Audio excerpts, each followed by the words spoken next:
It's been another crazy week in quarantine, but you know what I've noticed? A lot of the single people are not being serviced. So if you are a single person, if you are a person that is looking for love during the quarantine, if you're sitting at home lonely, this episode is for you. Also, if you are a person that's in a relationship, you are all in love, you're married, just know that over there in Wuhan, China, the divorce rate has gone up 17%. So you don't know what's going to happen to you when this pandemic is over. Today's episode, we are having fun talking about love online and what to do if you are looking for your boo on the internet. I know I'm crazy. I know I'm crazy. I know I'm crazy. I know I'm crazy. Naja. I ain't gonna lie, this episode is gonna be so good. Even if you are not a single, you know a single. You yourself might have been single before. But before we get into that, there are two women who I feel like maybe like today or tomorrow they're gonna be single. There's two girls that I know of that are literally going to get dumped. We're gonna see them be replaced, and they're gonna need to listen to these tips. So last week we had the NFL draft, and it was really different this year because we're quarantined. We're sheltering in place, so they couldn't be over in New York City at, I believe it's at the Rockefeller Center where they do the big draft. You know, the guys get to come with their families. They sit at the table. They wear the hats. The commissioner tells them what team they're going to be with. We wait on the coach to call the guys that are still sitting at home. Well, this year we had to watch the draft, watch the draft, and these people were at their homes just like we were. And some of the most cringe-worthy, awkward stuff happened. So there's a guy. Hey, I'm not an avid football fan. And by the way, if you want to watch this episode and see how clear my skin has gotten since I haven't been wearing makeup, then I'm going to include the link in my bio. And the link's going to be in the description of this podcast. So watch along with me. And by the way, there's some really cool visuals as well that I'm sharing on this episode. So if you want to watch, I'd encourage you to, because like I said, I got videos. I got special effects over here. And I look really cute with my top knot. Okay, so let me tell you what happened. There was a really awkward moment caught on live TV when the Tennessee Titans officially made Georgia offensive tackle Isaiah Wilson. He was a 29th overall pick in the draft. So when Wilson, who was really emotional, got the news that he was a Titans pick, it was shown on camera. The shot of him was somewhat blocked by his girlfriend. She set her, right smack on his lap and was blocking the view of the camera. Now, Mom, Wilson's mom, Isaiah's mom, Mama, as I so lovingly am going to call her from now on, she wasn't having it.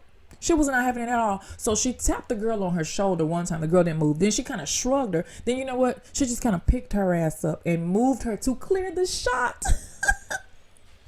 And so what ensued looked like a struggle. But y'all, for us, it was internet and television gold. I kind of think. And poor Isaiah, if you all could have seen the look on his face, and if you're watching this right now, you're seeing the video. But Isaiah looked defeated. He looked humiliated. And he looked like he knows his mama is crazy. And why did that girl sit her butt on his lap? Anyway, I don't think, unless she's smart, and she's going to get knocked up in a day or so, because, he did just get a multi-million-dollar contract. I don't think that she's going to be around. And if she does manage to finagle her way to stay in Isaiah's life, then it sounds like, I really feel like it's going to come down between Isaiah having to pick between Mom and his wife. Because you ain't just going to snatch me up on national television on a big stage and there's not going to be hell to pay. So yeah, poor Isaiah. And the next pretty lady that I think is going to need to listen to this podcast is the girlfriend of C.D. Lamb. He is the Dallas Cowboys draft pick. Dallas Cowboys is my stepson's favorite team, by the way. So C.D. Lamb's, and if you're watching this, I really suggest you do, because check this out in the video. So C.D. Lamb is sitting there.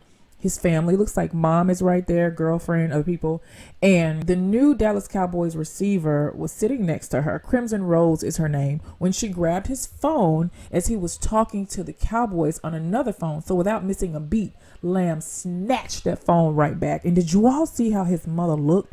His mother, again, that's one of these Southern black mamas. Oh my God, no shade against Southern white mamas or Southern Latino mamas or Southern Asian mamas, but there's something about that eyeball stare that you just don't want penciled in on you because it like burns a hole in the side of your face. And I know because I grew up with one for a very long time, and I still have the burn marks like in the side of my head when she would look at me with the death stare. So CeeDee Lamb's mom was not having it with that little girl. But the brand new multi-million-dollar Dallas Cowboy, by the way, who was born in 1999, which was also the year that I graduated high school. God, these kids are so young. He and his girlfriend, Crimson Rose, have both gone to Twitter to clear up the incident. And she said his agent was FaceTiming him while he was on the phone with the Cowboys. I was doing what the girlfriends do. Answer the phone for him. Jeesh. Okay, girl. All right. Hey, listen. Needless to say, there were so many athletes that shared the moment. They even advised him to drop her before it gets too far. So I would like to see this relationship flourish. I mean, it looks like they're college sweethearts. She's held him down while he was in the gridiron when he was a kid, and now he's going to the big leagues. I don't know. Will she become a football wife, or will she end up back on Instagram with the rest of us? We'll see. Who knows? We'll see. Not judging. But girl, call me. If you need a dating coach, call me. I can get you another NFL player real quick, girl. Quick. So let's kind of cut into the chase. We are talking about how to find love on the internet. This is such an opportune time, especially if you're single. Well, only if you're single, because I ain't talking to anybody else, just the singles. To find a partner, to find a long-term companion, or whatever it is you're looking for on the internet. Number one, because most of us are required to be home.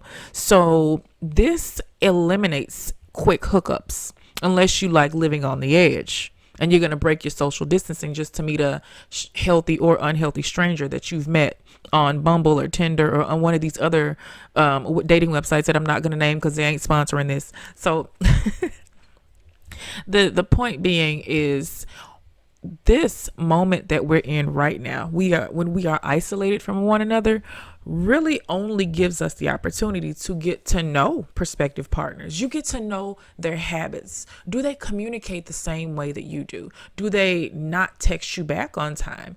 Are you a phone person and maybe they're not a phone person, and you know they're probably not at work right now? Or are they secretly married, and were they going to just lie about it in the first place, but now they're home with their wife and kids, or husband and kids all day, and they can't go and sneak around and while they tell their family at work? You don't know. So right now is a great time because all you can really do is communicate. And we don't spend enough time when we meet new people. We do not spend enough time communicating on the internet, especially.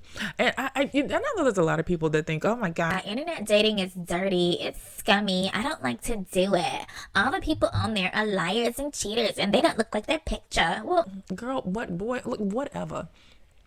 The thing about that is, if you meet a person at a bar or at the grocery store or out on a jog or at the gym or something like that, you still have to go through the process of getting to know this person. You still kind of gotta understand what their habits are, see what they like, see what they don't like, see that they communicate like you. I feel like the internet is a great resource just to introduce you to people. It's on you what you do with the information that you find out about these people. Where a lot of us go wrong is because it's the internet, we maybe are not as honest as we would be if we knew the person long term. Let's just say we went to school with them or they were a coworker. Online, you can really make up any sort of persona that you want to. As a matter of fact, when I met Tony online, I totally used a picture of me when I was a D1 athlete. I totally used like an old track photo shoot picture that was like 10 years old and 20 pounds ago. So I'm not saying I catfished him, but I'm not saying that. I mean, it was me in the photo. Maybe I didn't look like that when I showed up for our first date, but whatever. I mean, he had some skeletons too. We'll talk about that on another episode. So meeting a person online, number one, there was a few things that I did because I was brand new to internet dating, and just this was a while ago that I met him, but I've learned through talking to people, through asking social media, that the landscape has not changed that much at all. Men and women still be on the internet lying their faces off and posting fake pictures and all this other jazz. So the one thing that I did on my dating profile that Tony really told me he liked, and a lot of people that were responding to me told me that they liked, was I wrote massive paragraphs. I wrote like 5 paragraphs, and I was talking about myself. So yes, I did have, I had my acting headshot, so you can see a very clear view of my face. You saw that I had good teeth. I had a swimsuit photo up there. Maybe it was 15 years old, but whatever, boo. It was me, and I didn't use that much Facetune on it. They didn't even really have all that back then. So, like, but the thing that I think set me apart and helped me to choose really good potential partners was the fact that I wrote a whole bunch, and I told my story. I told the version of myself that I was comfortable with sharing with complete strangers online. And I did that to see who was just going to respond with a "Hey, sexy," or "What's up, baby? Can we get together?" or a thumbs up. But the people that I found myself interested in or responding back to, they actually read what I wrote and responded in kind. For example, the one that I ended up marrying, who's in the other room right now, like, for example, I said in one of my paragraphs, I talked about my upbringing. I was like, hey, I'm the big sister of twins. I'm from the South. My parents are still married. I was an athlete. And he also responded, hey, wow, I'm the oldest of 6, and my parents are deacons at a church, and they're still married also. And in each paragraph, he kind of matched something that I said, not only just to let me know that he read what I said, but this was the type of guy who I would at least want to maybe talk to on the phone or text with or something. So and there was a few others too. I honestly do not remember the names, but he was the one that withstood the test of time. And it was such a unique situation because we took it super, super slow. I was talking to one of my girlfriends this morning who is newly single.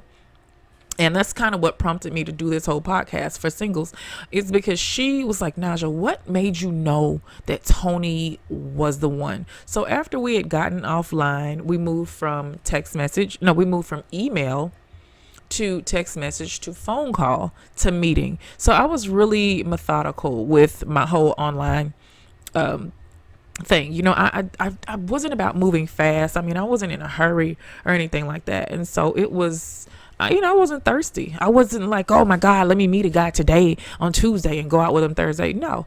And I was just joking with my girlfriend. I was like, listen, Tony was so different from the guys that were in my lives at the time. I had a type. If you were like big and if you lied and you were broke, baby, Miss Naja would love you. So Tony, he was different. He just was like he was genuine. He looked nice. He had a great smile. He didn't put on airs. He didn't have, like, I would even go for people that were a similar look, I don't know. So he was just like completely different than what I had before. And I was like, yeah, this is a person online. And I think I've said this many times, and it's not something that I'm necessarily proud of, but I discounted him when he told me that he was a father, because in my mind, based on the traumas that I had experienced, basically the lies from the dogs in the past, I just had these misconceptions about dads, like probably just the common stuff. I didn't want to deal with baby mama drama and child support, and I thought that all dudes were still messing around with their baby mamas. Like these were some of the things that I thought, and I just didn't want to even go near that. And so when he told me that, I was like, oh, okay. So it really made me take a step, I'm not gonna say back, but just to the side, to kind of see, who this fella is. We really took the chance to talk. We would go to Central Park and just take a picnic basket and sit and talk for hours. And again, it's not, I took it very slow, because I did like him. And by the way, fellas, if you meet a girl and she's taking it real slow with you, and you like trying to push up on her and get physical, and she's not doing it, she probably is doing that with somebody else, but you're the one that she likes, so she ain't gonna give you none. Thank Miss Naja. Thank me later. Y'all send a donation or something, and I don't know. Subscribe you girls to VIP Stepmama. Get your wives or something of my coaching. Just thank me for that nugget, because you heard it here first. So, he and I, my husband and I, were able to take it slow. Okay, dang, I'm not a singer. That's why I have a podcast. That was pretty bad, actually.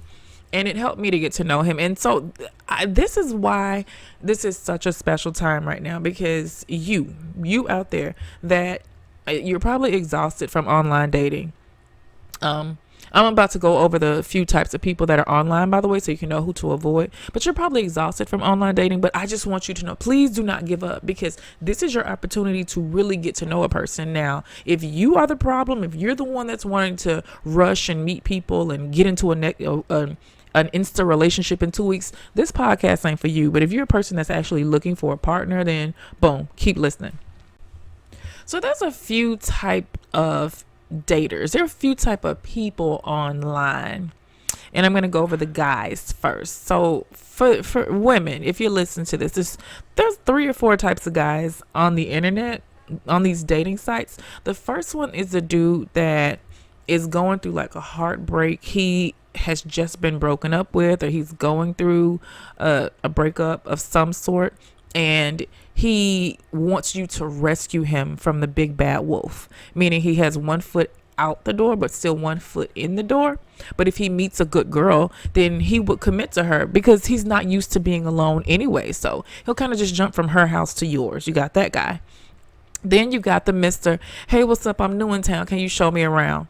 This idiot is just trying to beef up his stock. He might literally be new in town. He doesn't know anybody. Maybe he's visiting. Maybe he's there for a new job opportunity, and he needs to add some more players to his team. And why not be you? He has a little bit of extra money to spend, or he could just invite you out and buy you drinks while you show him all the hot spots that you have painstakingly learned on your own. And then you got the guy who is ready for a relationship. He is just ready for one tomorrow. So you're going to meet up with him. He's going to tell you how beautiful you are. He's going to take you out on a date. He's probably going to cry a little bit on your shoulder, confide something in you, and within a few days, he's going to be asking you your ring size.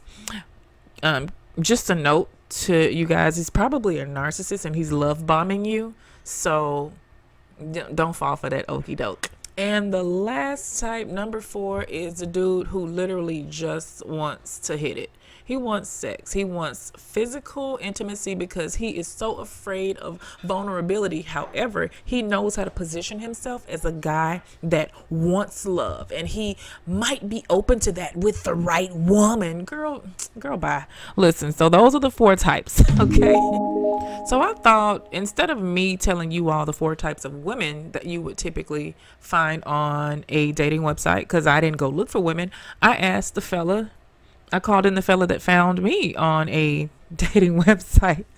It's Tony. So Tony is going to break down the 4 types of women that, this is all our opinions, guys. This is nothing but science. It's no scientific fact. We just happen to have met one another and have a couple of years of experience doing it, and we got married. So what do we know? So Tony, what are the, number 1, what's the first type of chick that you're going to find on the dating website? The first type, I don't know if it's the first type, but probably the most common type that I run into, or that your guy may expect to run into, it's probably going to be the gold digger. Okay. Yeah. Gold digger. Talk about the gold digger. The gold digger, she's that lady, hey, what kind of car do you drive? Where are you going to take me to eat? My birthday's coming up. Can you go shopping with me? So how long does she wait to ask you for things that cost money? Things that cost money, I would say a week. What? A week tops. And dinner does not count as a thing that's no, dinner money, doesn't count as a thing, but trying to secure birthday gifts, maybe inquiring about buying power, maybe even asking, what do you do, what do you drive, where do you live, that kind of stuff. Oh my God. And people still do that? Yeah, it happens. Okay, so fellas, this is why I always advise, if you meet a nice lady, instead of investing in a dinner, you gotta do all this stuff, gotta get dressed up, buy a new outfit, invite her out for a coffee date. Did you ever do that? Did you invite people out for coffee dates or something that wasn't like a whole $150 or $200 dinner? Yeah, I invited women out for walks in the park. That was my thing. Did they take you up on it though? Yeah. Except for the gold diggers. Yeah. Okay. No gold diggers never accepted that. What's a gold digger gonna say? You're like, hey, listen, let me just take you. Let's meet at Starbucks. I just want to talk. What are we gonna do after that? Okay. So the second type. What is typically the second type that you ran into on dating websites or dating apps? The pressure lady, the one whose biological clock is ticking. She's asking you, those questions about, I think premature questions about health, family history, medical history, things like that. Just trying to secure your, I guess your Sperm. and maybe even test out to see if you're a viable candidate to procreate. So those are the ones that are just in there solely to move forward and start a family. What's wrong with that? Like a woman that's ready to get married, have kids, settle down. What's wrong with that? God. I think a lot of times in someone's haste, to do that, they may overlook some key signs of problem indicators. So, yeah, that's that. I mean, you can get to that. I agree. That's where ultimately we all hope to get by going online. But I think those that are eager to get there, they kind of spoil it for the whole bunch. Okay. So, what about what's another type? Another type was the hookup. That lady, it's just what it sounds. She's the hookup. She wants to hook up. I feel like there's guys. Like a lot of women don't just get on there for sex. Come on. And if that's what you believe, then you're mistaken. The reality is there are probably more women on there, interested in the hookup than men. I don't believe that. I don't know. I can't really speak to it from a female's perspective and what they've encountered as far as men. So how many women did you meet on there that wanted to hook up? I mean, I see. Here's the thing. My experience there is not vast. I didn't surf the dating sites for years and years and years. I was on there for a matter of months. So I may have interacted with, let's just say, of the women I interacted with, perhaps 40% definitely expressed an interest in the hookup. Later on down the line, if we get to know one another. But they're like, hey, I'm just on here so I can meet what. Come on. I give women more credit than that. I'm sorry. I'm sorry. I would expect you to give women more credit than that. I feel like in this misogynistic world, women have to kind of wear sex at the forefront because they think that's what's going to keep a guy's interest. I think maybe a lot of them just said that. I don't pretend to understand the motivation behind it. I'm only telling you what happened. And if you're saying that it's because that's because the thing is, I think that these interactions, they happen between male and female. This isn't an Instagram page where you got thousands of followers. This is an interaction between one male, one female. Okay. And if she does that, then that has to be what she's after. Okay. So then, what is the next most predominant you saw online? Surprisingly, I saw a lot of this Miss I don't need a man. She's on a dating website looking for a man, but she says I don't need a man. It'd be nice to meet one, and it'd be nice to know one, but I don't need a man. I have my career. I provide. I pay my own bills. I can buy my own food. I don't need a man. Okay. So, which one was I? I would like to think that you are the perfect cocktail mixture of all four. Yeah. That was you had certain characteristics of all those. None of those were too excessive that ran me away, but they definitely were there. What was it about me that made you say, all right, amidst all the women that I've been swiping or clicking on, I want to look more into this particular woman? With you, I can say by far, I had the most genuine and organic connection with you.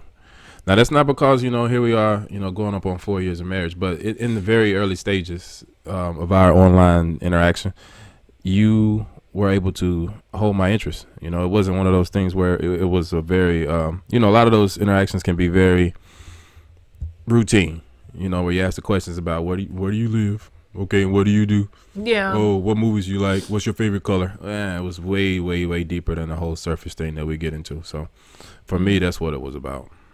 And I was telling them earlier that the way it was really organic, and we did have a whole bunch in common. Like I grew up in Memphis, Tennessee. He grew up in Little Rock, Arkansas, literally an hour and a half down the road from each other. We never met each other until way later in life. But yeah. And also I think if I'm the four types of guys that I mentioned, I think Tony was definitely new in town.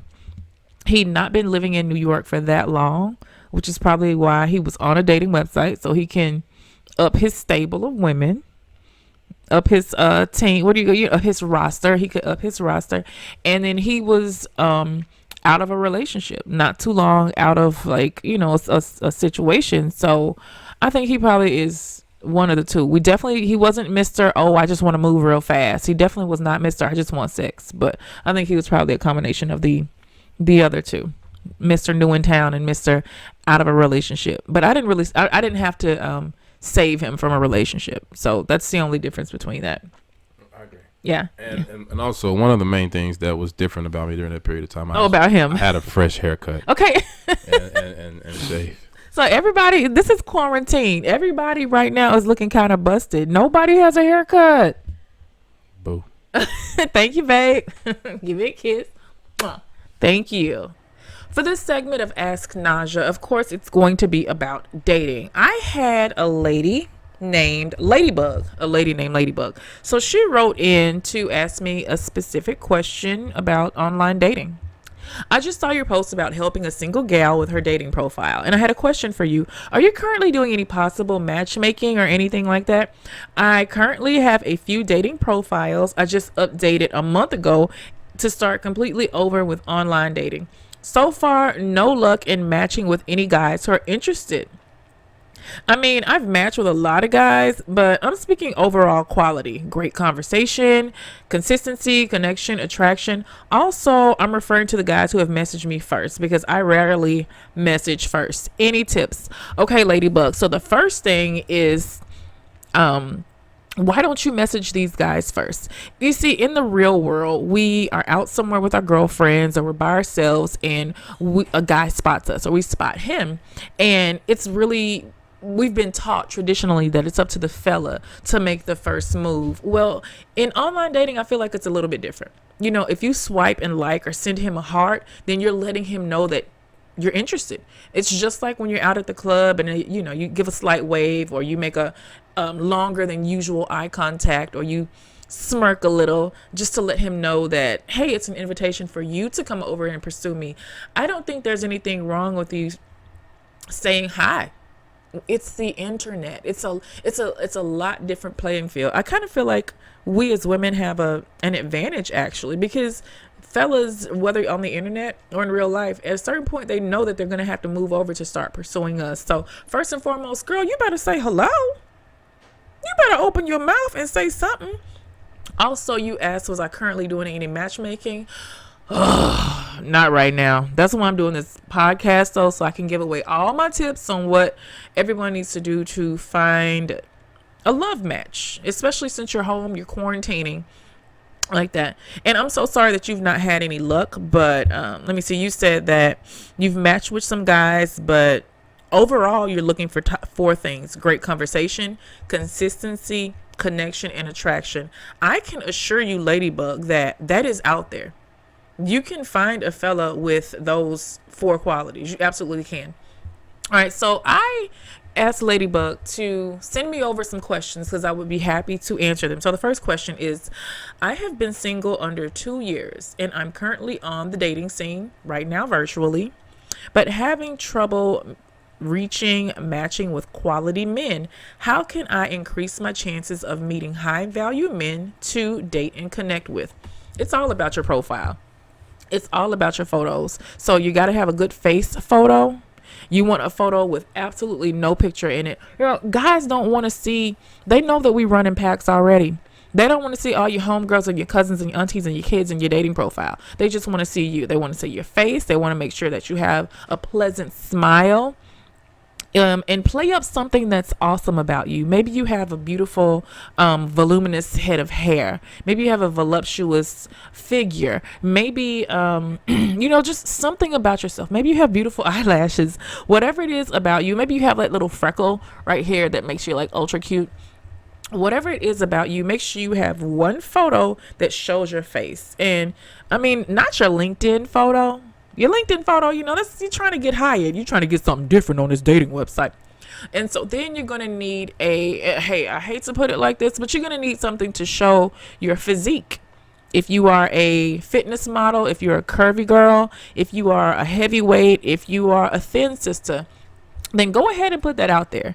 Because you want to kind of cut to the chase. You don't want to string him along and he has to ask you for a million photos. By the time a person swipes on your profile or sends you a message, they kind of already need to know who they're talking to or have a general idea of who they're talking to.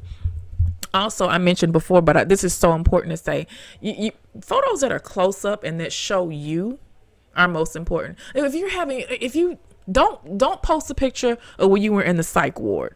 Maybe don't share that right now online. Post a photo of you out on the beach. Post a photo of you on vacation. Show yourself doing something adventurous. You want to show a prospective person a little bit about your life in the span of 3 or 4 photos. And they should be well lit. They shouldn't be in a nightclub. They should be just showing like instant beauty shots. Because let's just face it, it's the internet. It's really easy for people to get distracted, even women.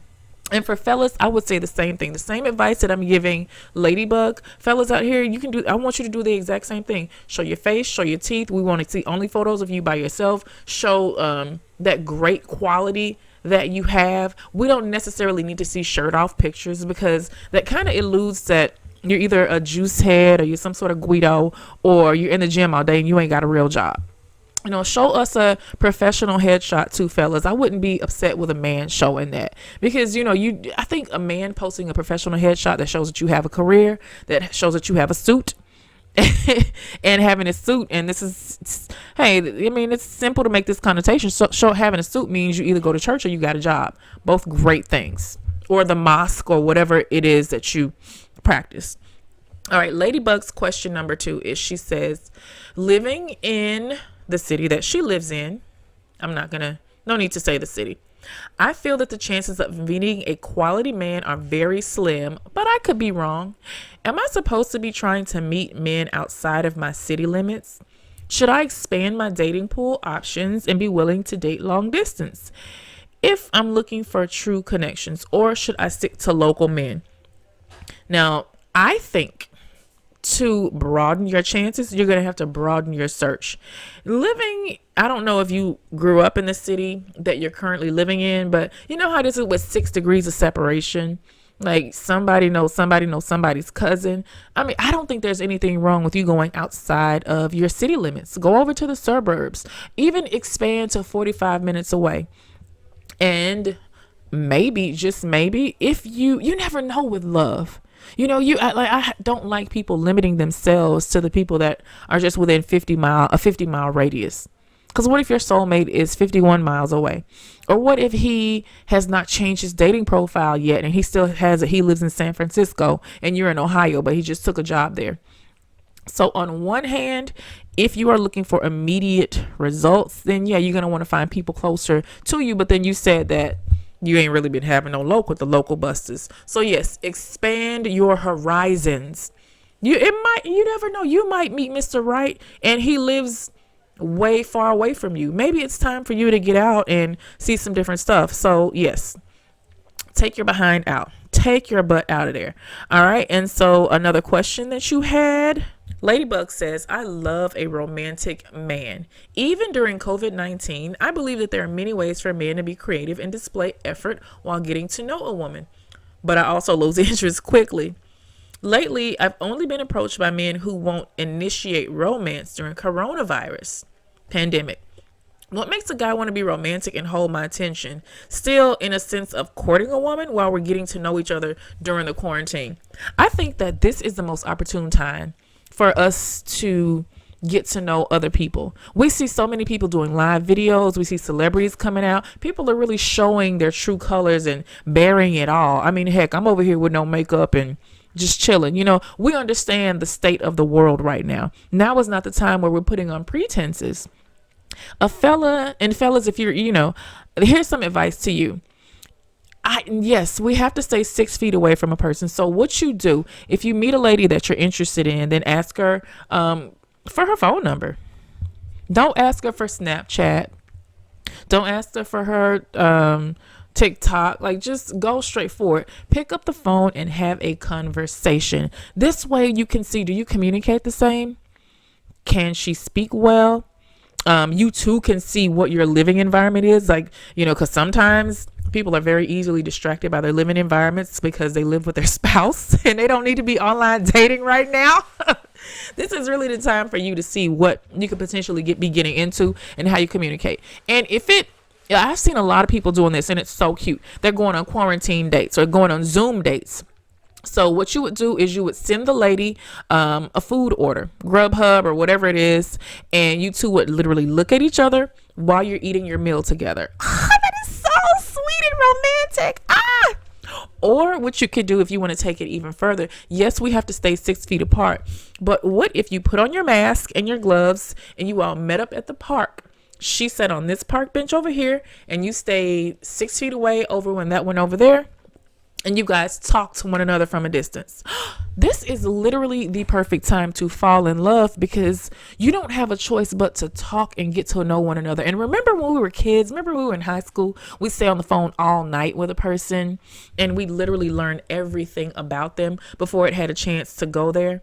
I also think this is going to save a lot of people from jumping headfirst into relationships because they got physical too fast. And before they knew it, they traded hormones and oxytocin started kicking in and they end up in one of these may as well relationships. You know, the may as well relationships. Well, we've been talking for this long. We've been doing it for this long. May as well be together. Nah, I think this quarantine is going to save a whole bunch of us from these may as well situations. So in the midst of Ladybug asking me these questions, I do this with my clients. I always ask people, especially when they tell me all of the things that are happening to them. I want to know straight up. I asked her, I said, so what's wrong with you? And she responds, Ladybug says, wow, that's a great question. I might be swiping the wrong guys or either attracting the wrong guys online. So what's wrong with me? I get bored with some men quickly if I feel that we aren't progressing or we don't have a connection. I'm also in the process of losing weight. So I do believe once I reach my goal weight, I might possibly attract a certain caliber of man.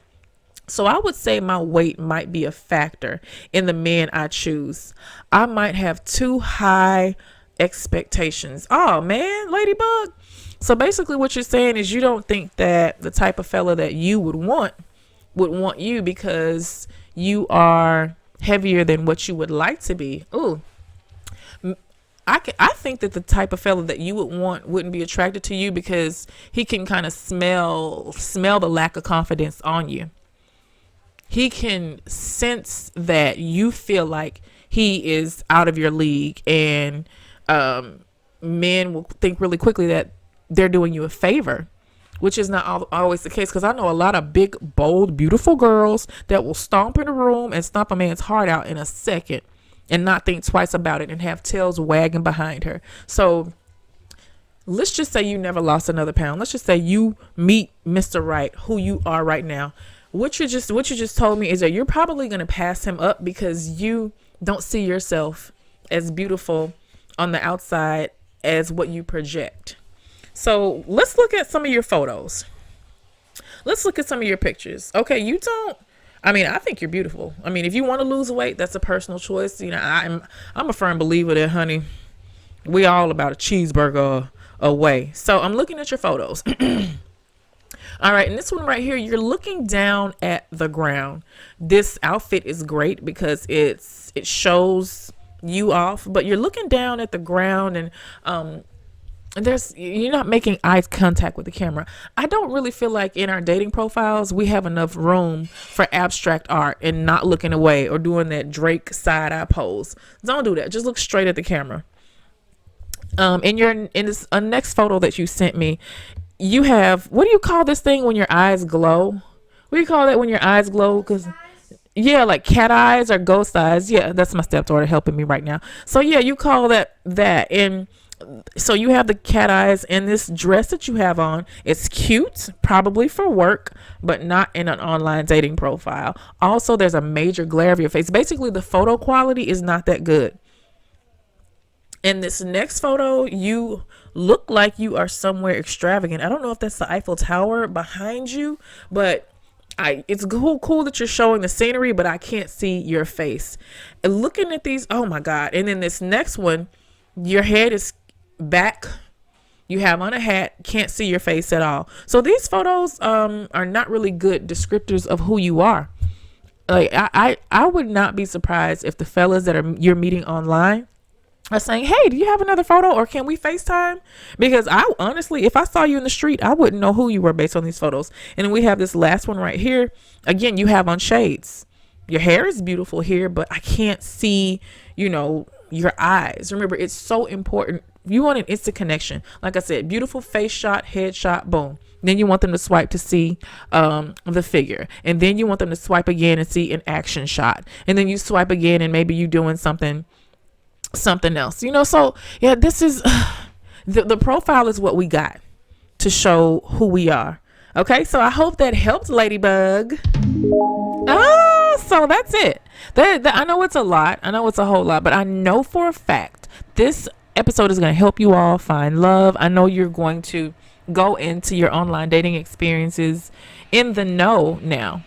You've been educated by Miss Naja, and you're going to call me, or you're going to text me, or you're going to email me at podcast@najahall.com and tell me about your success because of this advice that I gave you. And remember, keep an open mind, keep an open heart. Those things that you said that you never go for, unless he's like a serial killer or something like that, then maybe keep your heart open. You never know what type of blessing you could be missing out on because of these little rules that we all have for ourselves. So this is Miss Naja signing out. This is Quarantine Loving. I will see you all next week on another episode. I know I'm crazy. Until this pandemic is over, I'm coming out with new episodes every Tuesday. When it's over, though, we're going back to our every other Tuesday schedule because this is a lot. I know I'm crazy, everybody, with Naja Hall. I know I'm crazy. I know I'm crazy. Naja Hall.